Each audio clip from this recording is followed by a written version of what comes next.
Welcome to the Deep Dive. Really glad you could join us today. Whether you're listening on the go, maybe at the gym, or just kicking back, we're about to get into a fascinating discussion. Today we're exploring some, well, really profound insights from the Bible. Specifically, we're diving into Noah's covenant in Genesis chapter 9, verses 1 through 17. You asked us to look at how things shifted after the Great Flood, God's relationship with people and all of creation. And that's exactly what we'll do in this Bible discussion. It's going to be insightful. Oh, and before we jump in, if you find these discussions valuable, please do hit that like button, subscribe if you haven't already, maybe ring the notification bell, and share with others who might be interested. It honestly helps us keep these conversations going. It really does. And, this passage in Genesis 9, it's just foundational, coming right off the back of such a global event. Well, it really does set a completely new stage for the whole biblical story that follows. It's a key moment, a real reset for humanity, for the whole world, actually. And the details you pointed out are fascinating to dig into. Okay, so let's really unpack this. Segment 1, a new beginning. So after the flood, God blesses Noah and his sons, gives them this vital command. Yeah, be fruitful and multiply. And importantly, fill the earth again. It signals a completely fresh start after all that destruction, doesn't it? Absolutely. It emphasizes life starting over, growing again, repopulation. It's clearly a pivotal moment. Yeah. Resetting that relationship between humanity and the world. Yeah. So when we look at verse 1, Genesis 9.1, this blessing right after the flood, what's the real weight of that? And this command, be fruitful and multiply, fill the earth. How does it echo or maybe differ from that first command back in Genesis 1? It feels similar, but the context is so different. Well, the blessing itself is key here. In this biblical thinking, a blessing isn't just, good wishes. It's more like an active transfer of divine power, of favor. So when God blesses Noah, it's an empowering act. It gives them the ability not just to survive, but to actually flourish in this huge task of, rebuilding the human race and fill the earth. It's not just about numbers, though that's part of it. It suggests a renewed responsibility, to inhabit, to care for, to develop the whole planet. It definitely echoes Genesis 1, that original mandate. It's like God's intention for humanity is being renewed. But, and this is crucial, it comes with this fresh memory of judgment and also an understanding of grace that wasn't there before. It's definitely a second chance, but one infused with divine help. Yeah, it really puts you in Noah's sandals, doesn't it? I mean, just thinking about the scale of that job for him and his sons, starting civilization over from almost nothing, it's staggering. That divine blessing feels like the only way it could even be possible. Okay, so humanity gets this task. Then the text immediately shifts focus, defining this new relationship with animals, with the world around them. God grants Noah and his descendants dominion over all creatures, birds, livestock, wild animals. And it says these animals will now look on humans with fear and terror. They're placed in humanity's power. And then, for the first time, humans are allowed to eat meat. God says it's given just as I have given you grain and vegetables. But straight away, there's a strict rule. You must never eat any meat that still has the lifeblood in it. Which really highlights a kind of reverence for life, even while permitting it for food. So let's dig into that concept of dominion in verse 2. You mentioned the text says animals will look on you with fear and terror. That sounds like a major change from maybe a more harmonious pre-flood picture. What does this shift mean for the natural order? It's a huge redefinition, absolutely. Before the flood, Genesis 1 suggests dominion was more about stewardship, maybe peaceful oversight, and the diet was vegetarian. Right. Though introducing fear and terror here in Genesis 9.2, it's a profound shift. It reflects a changed world, doesn't it? Maybe a fallen world where that perfect harmony is gone. It's not necessarily God telling humans to be terrifying, but maybe acknowledging a new reality. Perhaps it's even a kind of protection for humans or just a consequence of sin affecting all of creation. And then you have the permission to eat meat in verse 3. That's radical compared to before. It feels like a practical allowance, maybe, acknowledging the harsh realities of life after the flood. But like you said, it comes with that immediate restriction in verse 4. No consuming meat with its lifeblood. Blood in the Bible is consistently tied to the essence of life itself. The life force, sort of. Exactly. So this rule underlines a deep respect for life, even when taking it for food. It's like a constant reminder that life ultimately belongs to God. It sets a boundary on human consumption, maybe to stop people becoming, completely brutal, or perhaps to distinguish them from other ancient practices. It really feels like a foundational ethical framework being laid down right at the start of this new era. It makes you think about how these ancient rules, they still resonate in discussions about our relationship with the natural world today. Okay, this brings us to a really heavy part of the covenant, something you specifically highlighted. The text lays down strict laws about taking human life.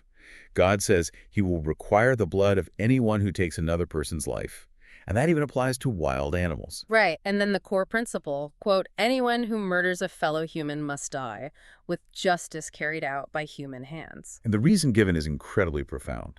God made human beings in his own image. This part just underscores the immense value, the sacredness of human life in God's eyes. So let's unpack Genesis 9.56 properly. What does it really mean for God to require the blood? That sounds like serious divine accountability. And why extend this to animals too if an animal kills a person? That's quite striking. Well, the phrase require the blood is a declaration of divine justice. It means there will be a reckoning, a consequence for unlawfully ending a life. It's non-negotiable. Extending it to animals. That's fascinating. It's not about the animal being morally guilty, of course.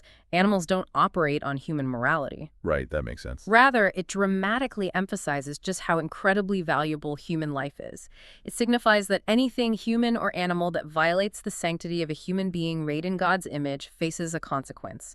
It upholds the ultimate respect for human existence. And the foundation, as verse 6 clearly states, is for God made human beings in his own image. This concept lifts human life above everything else in creation. So, taking a human life isn't just a crime against a person or society. It's an offense against God himself. Precisely. Because they bear his image. And this principle, that person's life will also be taken by human hands, it establishes this idea of reciprocal justice. It's not just simple revenge, though it can sound like it. It's more like a foundational principle for human governance, for legal systems within this biblical framework. It sets the stage for how communities are supposed to uphold justice and protect life while acknowledging God as the ultimate source of that justice. It really does touch on those timeless questions, doesn't it? Justice, responsibility, divine law, things people have wrestled with forever. And it grounds human dignity in something transcendent. Okay, so moving from those specific commands, God then formally confirms this big overarching covenant with Noah and his descendants. You asked about this being an everlasting covenant. And crucially, it's not just with humans. It includes all the animals and every living creature on earth. Yes, and the central promise is crystal clear. Never again will floodwaters kill all living creatures. Never again will a flood destroy the earth. That's God's unilateral promise, isn't it? To preserve life on Earth from that kind of global catastrophe. It signifies this enduring commitment to creation, offering stability for all generations to come. So we get to this formal declaration in Genesis 9.8:11. What's the real significance of calling it an eternal covenant? That word eternal carries so much weight. What does that mean for, like, the cosmos? Well, thinking about the bigger picture, what's truly remarkable is how inclusive it is. It's explicitly not just with humanity. It covers all living creatures. Yeah, you stress that. And that's so important because it shows God's commitment to his entire creation, not just people. It speaks to a fundamental stability for the whole natural world, guaranteeing its continued existence. So it's a promise to the animals, too, in a way. In a very real way, yes. And the absolute nature of it, never again kill all living creatures, never again destroy the earth. That guarantees the future of the planet, its biodiversity. It's a unilateral promise from God, meaning it doesn't depend on humans keeping their end of the bargain. Okay. That's key. It provides this bedrock of assurance for all future generations, for all life, that that kind of global destruction won't happen again. It gives the natural world a kind of God-given security. The scope is just immense, isn't it? Yeah. Thinking about it applying to every living thing, it offers this profound sense of stability for creation itself, almost cosmic. And finally, God gives a tangible sign for this covenant. Yeah. The rainbow. You asked about its symbolism. God says, I have placed my rainbow in the clouds. It is the sign of my covenant with you and with all the earth. And the rainbow serves as a visual reminder, interestingly, even to God himself, it says, to remember his promise when clouds gather. Yeah, it explicitly says, never again will the floodwaters destroy all life when the rainbow is seen. So this beautiful natural thing becomes this perpetual universal symbol of God's faithful eternal promise to every living creature. So focusing on verses 12 through 16, the rainbow, what makes that such a fitting, maybe even poignant sign for this promise, especially right after a flood? It's so simple, yet everyone knows it. Well, what's really insightful is how the rainbow functions here in verses 13 to 17. It's not just for humans to look up and remember. God says, when I see the rainbow, I will remember my covenant. That's fascinating. Like God needs reminding. Ha, well, probably not literally forgetful. It's likely anthropomorphic language speaking in human terms to emphasize God's active commitment, his faithfulness to the promise. It shows his unwavering resolve. The repetition of, I will remember my covenant, just hammers home that divine commitment generation after generation. Right, the steadfastness. And also, the universality of the sign itself is vital. Rainbows happen everywhere, right? Across all cultures, all times. It makes it a truly timeless, accessible reminder of this promise, not just to us, but to every living thing on Earth. It's like this visible guarantee of stability painted across the sky for everyone, always. A beautiful promise. And it's something you might see any day, anywhere, connecting this ancient moment right to our lives now. It makes that profound promise feel very present. Wow, okay. That was quite a journey through Genesis 9.1 to 17.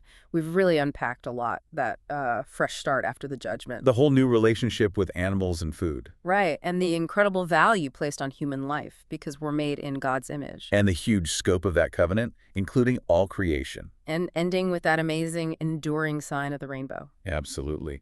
You know, this ancient text, it really gives us a lens for thinking about these big, enduring questions: justice, our responsibilities, the promises that kind of underpin our understanding of existence.